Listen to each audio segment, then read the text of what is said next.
قیامت کی ایک نشانی ہوگی دخان، بڑی نشانیوں میں ایک دھواں ظاہر ہوگا۔ یہ دھواں کب ظاہر ہوگا؟ احادیث سے معلوم یہ ہوتا ہے کہ یہ دھواں بالکل آخری وقت میں ہوگا۔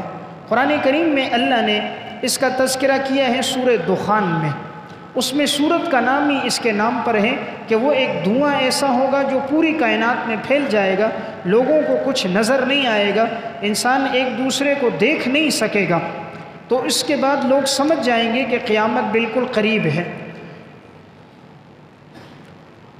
فَارْتَقِبْ يَوْمَ تَأْتِي السَّمَاءُ بِدُخَانٍ مُبِينٍ، تم انتظار کرو، اس دن آسمان سے ایک دھواں ظاہر ہوگا جو روشن دھواں ہوگا، یغشی الناس، جو لوگوں کو ڈھانپ دے گا، ھذا عذاب علیم، یہ اللہ کی طرف سے بڑا دردناک عذاب ہوگا۔ ربنا اکشف عنا العذاب، لوگ کہیں گے اے اللہ اس عذاب کو ہٹا دے، انا مؤمنون، ہم تو ایمان لانے والے۔ اللہ فرماتے ہیں انا لہم الذکریٰ، کہاں گئی نصیحت؟ وقد جاءہم رسول مبین، حالانکہ ان کے پاس تو رسول آئے تھے ہدایت کو لے کر۔ یعنی بہرحال یہ ایک دھواں ظاہر ہوگا۔ جمہور مفسرین کی رائے یہ قیامت کا دھواں ہے۔